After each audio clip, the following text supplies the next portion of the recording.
నమస్కారం. CVR health ప్రేక్షకులకు doctor stock కార్యక్రమానికి స్వాగతం.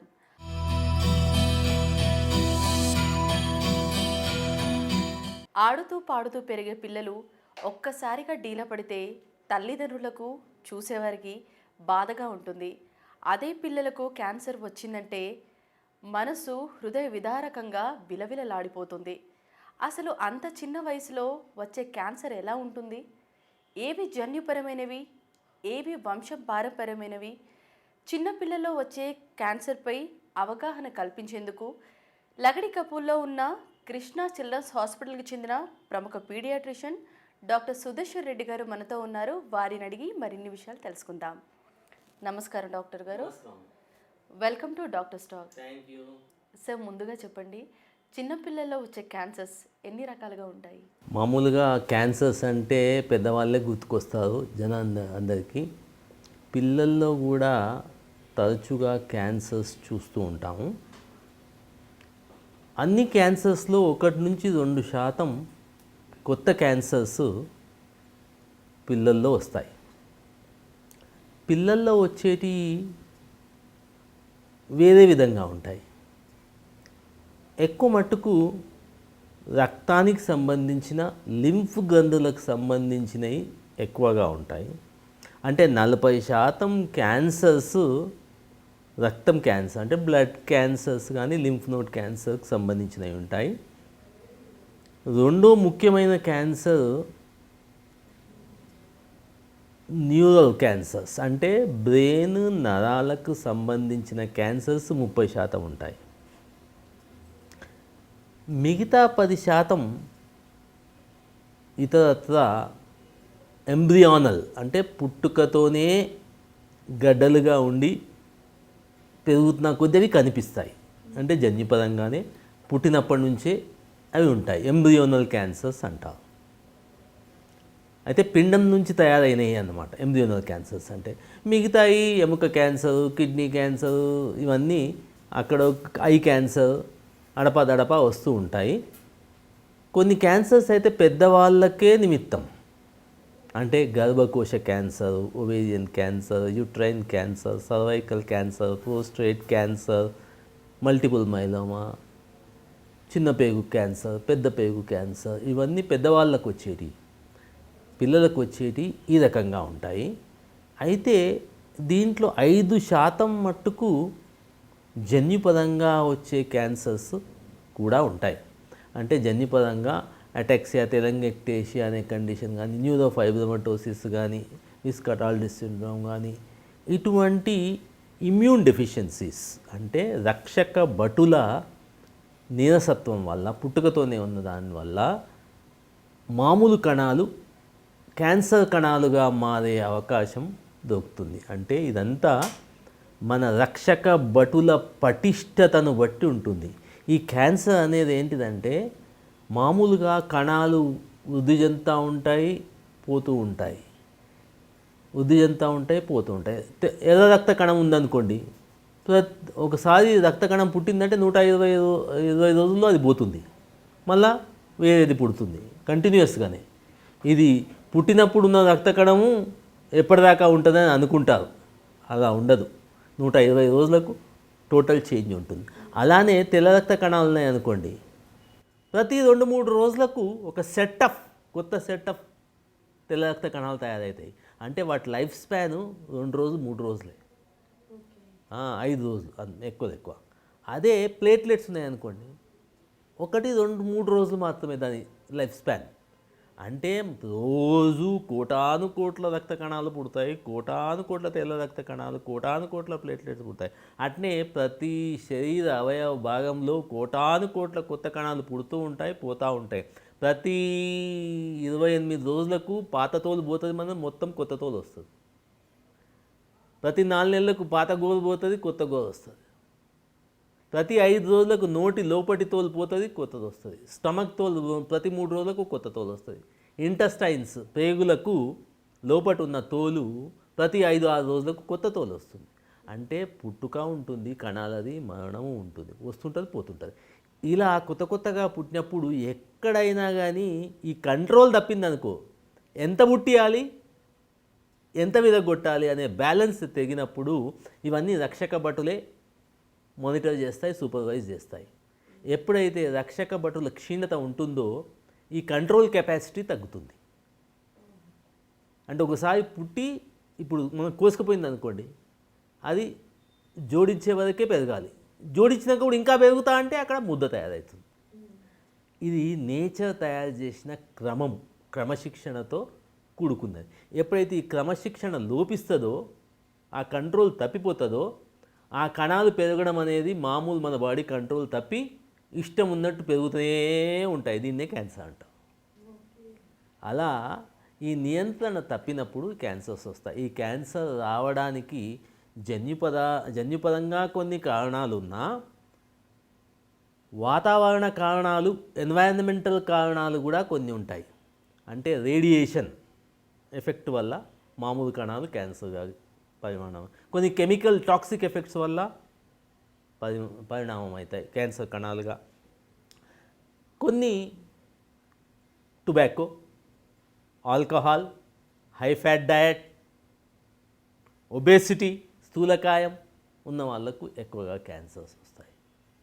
అంటే మనము నిర్ధారించుకున్న జీవన లైఫ్ స్టైల్ను బట్టి కూడా క్యాన్సర్స్ వచ్చే అవకాశం ఉంది. మనం పాన్ పరాగ్ తింటే నోట్ల క్యాన్సర్ వస్తుంది, టొబాకో తింటే లంగ్ క్యాన్సర్ వస్తుంది. అలాగే మనకు ఎంతో నియంత్రించే, ఈ క్యాన్సర్ రాకుండా నియంత్రించే ఉపయోగకరాలు కూడా ఉన్నాయి. టీకాలు ఉన్నాయి అనుకోండి, మనకు క్యాన్సర్కి కూడా 2 టీకాలు ఉన్నాయని అందరూ గమనించవలసిన విషయం. హెపటైటిస్ బి వ్యాక్సిన్ తీసుకున్నందువల్ల హెపటైటిస్ బి వైరస్ వల్ల వచ్చే లివర్ క్యాన్సర్ రాకుండా మనం జనాన్ని కాపాడగలుగుతాము. First cancer vaccine, liver cell carcinoma రాకుండా హెపటైటిస్ బి వ్యాక్సినేషన్ తీసుకుంటే ఆ క్యాన్సర్ నుంచి తప్పించుకుంటాం. అలాగే ఈ మధ్యన అందరూ యుక్త వయసులకు, ఆడవాళ్లకు ఇచ్చే టీకా ఏదైతే ఉందో human papilloma virus vaccine, HPV vaccine, గర్భసంచి క్యాన్సర్ సర్విక్స్ కారకమైన హెచ్పివి, ఈ వైరస్ ఇన్ఫెక్షన్ వల్ల వచ్చే ఈ క్యాన్సర్ను ఈ హెచ్పివి వ్యాక్సినేషన్ 3 మోతాదులు ఇవ్వడం వల్ల మనము ఆ క్యాన్సర్ సర్విక్స్ నుంచి తప్పిస్తాం. అన్నిటికంటే ఎక్కువ మోతాదులో క్యాన్సర్ ఆడవాళ్ళల్లో ఉండే నంబర్ 1 క్యాన్సర్ ఏంటంటే క్యాన్సర్ సర్విక్స్, నెక్స్టే బ్రెస్ట్ క్యాన్సర్ మన దేశంలో. దాన్ని కూడా మనము వ్యాక్సిన్తో తప్పించవచ్చు క్యాన్సర్స్లో. అయితే కొన్ని ఇన్ఫెక్షన్స్లతో కూడా మనకు క్యాన్సర్ వచ్చే అవకాశం ఉంది. ఇప్పుడు హెచ్ఐవి వైరస్ సోకినందువల్ల కొన్ని క్యాన్సర్స్ వస్తాయి. EB virus, Epstein Barr virus వచ్చినందువల్ల లింఫోమా వస్తుంది. ఇలా కొన్ని వైరస్ల వల్ల కూడా మనకు క్యాన్సర్స్ వచ్చే అవకాశం ఉంది. మనం ఇంతకుముందే మాట్లాడాం, హెచ్పివి హ్యూమన్ ప్యాపిలోమా వైరస్తో క్యాన్సర్ సర్విక్స్, హెపటైటిస్ బి వైరస్తో లివర్ క్యాన్సర్, ఇలా కొన్ని ఇన్ఫెక్షన్స్తో కూడా క్యాన్సర్ వస్తుంది. అంటే జీన్స్ కొద్దిగా, వాతావరణం కొద్దిగా, ఈ 2 కలగూడినప్పుడే, ఎంత మోతాదులో అవి కలగూడినప్పుడు అప్పుడు క్యాన్సర్స్ వచ్చే అవకాశాలు చిన్నపిల్లల్లో ఇలా తయారవుతాయి. ఈ మధ్యకాలంలో పొల్యూషన్ ఎక్కువైంది అంటున్నాం. పొల్యూషన్ అంటే ఏం పొల్యూషన్? మన తిండి తినే పదార్థాల్లో ఎన్ని ఇన్సెక్టిసైడ్స్ వాడుతున్నాము, అవి మన డిఎన్ఏ రిపేర్ సిస్టమ్ని ఎంత దెబ్బతీస్తున్నాయి, మన రక్షక భట్లను ఎంత వాత పెడుతున్నాయి. ఆ ఇన్సెక్టిసైడ్స్ వల్ల కూడా, పంటలు పండించడానికి కొట్టే మందులు, పురుగుల మందుల వల్ల కూడా మనకు క్యాన్సర్స్ వచ్చే అవకాశాలు ఉన్నాయి. కనుక మానవుడు తయారు చేసుకున్నవి కొన్ని అయితే, ప్రకృతి సహజంగా వచ్చేటి కొన్ని. అసలు లుకేమియా క్యాన్సర్ అంటే ఏంటి? ఇది ఎందుకు వస్తుంది? లుకీమియా అంటే దాన్ని మామూలు పదాల్లో వాడాలంటే బ్లడ్ క్యాన్సర్. అందరికీ తెలిసింది ఏంటంటే బ్లడ్ క్యాన్సర్. వైద్య పరిభాషలో లుకీమియా. మన రక్తం తయారయ్యేది ఎముక మూలుగులో తయారవుతుంది, బోన్ మ్యారోలో తయారవుతుంది. ఆ తయారయ్యే కణాల్లో కంట్రోల్ తప్పినప్పుడు ఒక రకమైన సిరీస్ ఎక్కువగా తయారవుతాయి. ఎక్కువగా తయారయ్యి అవి అదుపులో ఉండయి, ఇక తయారైతూనే ఉంటాయి. అవి అడ్డు లేదు, అదుపు లేదు, మొత్తం ఎక్కడ చూడు అవే నిండుంటాయి. ఎక్కడ ముద్దలు ముద్దలు ముద్దలు ముద్దలు శరీరం అంతా నిండిపోతాయి. ఇది బ్లడ్ క్యాన్సర్. అలాగే లింఫ్ నోడ్ క్యాన్సర్ కూడా. అయితే ఈ బ్లడ్ క్యాన్సర్ అనేది చాలా ఎక్కువగా వచ్చేది పిల్లల్లో క్యాన్సర్. పుట్టిన మొదటి సంవత్సరం నుంచి 18 సంవత్సరాల లోపల ఎప్పుడైనా రావచ్చు. ఎక్కువగా 5 సంవత్సరాల లోపల పిల్లలకు ఎక్కువగా ఉంటుంది ఇది, ఈ బ్లడ్ క్యాన్సర్ అనేది. దాంట్లో కూడా చాలా రకాలు ఉన్నాయి. వైట్ సెల్ క్యాన్సర్స్లలో చాలా రకాలు ఉన్నాయి. రెడ్ సెల్ క్యాన్సర్స్ ఉన్నాయి, వైట్ సెల్ క్యాన్సర్స్ ఉన్నాయి. ఇలా రకరకాల క్యాన్సర్స్ని బట్టి వాటి తీవ్రత, వాటి లక్షణాలు మారుతూ ఉంటాయి, తీవ్రత మారుతూ ఉంటాయి. ఈ బ్లడ్ క్యాన్సర్ అనగానే అందరూ డీలా పడిపోతారు. కానీ ఒకటి గమనించదగ్గది ఏంటంటే, మొట్టమొదటిసారిగా క్యాన్సర్ మీద వైద్యులు విజయాన్ని సాధించింది దేని మీద అంటే బ్లడ్ క్యాన్సర్ మీద. అంటే కొన్ని సందర్భాల్లో పూర్తిగా నయం చేసే కెపాసిటీ వైద్య శాస్త్రం ఈ లుకీమియా మీద ఉంది. దాన్ని లుకీమియాని కంట్రోల్ చేసి బోన్ మ్యారో ట్రాన్స్ప్లాంటేషన్ చేయడం వల్ల అందరి మాదిరిగా జీవించే అవకాశం వైద్య శాస్త్రం వాళ్ళకి అందించింది. సో ఈ బ్లడ్ క్యాన్సర్నే 80%, 180 మంది చికిత్స తీసుకోవడం వల్ల 5 సంవత్సరాలు కష్టం లేకుండా జీవించే ప్రమాణం ఉంది దీంట్లో. 80% సర్వైవల్ రేట్ ఇన్ 5 years. కొంతమందికి అయితే ఒకసారి కంట్రోల్కి వచ్చిన తర్వాత 20-25 సంవత్సరాలు, 30 సంవత్సరాలు కూడా జీవించిన వాళ్ళు చాలామంది ఉన్నారు. మేము మొట్టమొదటిసారిగా 1975, 78, 80, 85 సంవత్సరాల్లో కూడా ఒక నీలోఫర్లో చిల్డ్రన్స్ హాస్పిటల్లో ఎక్కువగా లుకీమియా కొద్ది మోతాదు మందులతో చికిత్స చేసేవాళ్ళము. ప్రిమిటివ్గా ఉన్నా, కొన్ని మందులే ఉన్నా, సపోర్ట్ సిస్టమ్స్ లేకున్నా ట్రీట్మెంట్ ఇచ్చినవి 5 సంవత్సరాలన్నప్పుడు ట్రీట్మెంట్ ఇస్తే కాలేజ్ పూర్తి చేసుకునే వరకు కూడా బతికిన పేషెంట్స్ ఉన్నారు. కనుక రక్తం క్యాన్సర్ రాగానే అయిపోయింది పని, ఇక కొన్ని గంటలే, కొన్ని నెలలే, కొన్ని దినాలే అని అనుకోవద్దు.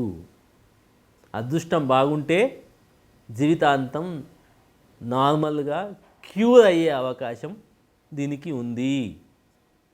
అట్లానే కోరియోకార్సినోమా అన్నది ఆడవాళ్ళలో ప్రెగ్నెన్సీలో ప్లాసెంటాకు వచ్చే క్యాన్సర్. ఈ కాలంలో మందులు ఇస్తే 100-95% పూర్తిగా నయమై మామూలుగా జీవించే అవకాశం ఉంది. అంటే క్యాన్సర్స్ అన్నీ పూర్తిగా క్యాన్సర్ అని పేరు వినగానే మన భయభ్రాంతులయ్యి అయిపోయింది మన పని అని అనుకోవాల్సిన అవసరం లేదు. కోరియోకార్సినోమాతో ఎంతోమంది చికిత్స తీసుకొని నార్మల్గా 30-40 ఏళ్ళ దాకా కూడా ఇప్పుడుగా మంచిగా హాయిగా బతుకుతూ ఉన్నారు. బ్లడ్ క్యాన్సర్స్ కూడా అంతే. చాలామందికి ఒకసారి క్యూర్ అయిన తర్వాత చాలా రోజుల వరకు జీవించడానికి మంచి అవకాశం వైద్య శాస్త్రం ప్రోటోకాల్ బేస్డ్ ట్రీట్మెంట్ ద్వారా ఉంది. డాక్టర్ స్టాక్ కార్యక్రమంలో చిన్న విరామం.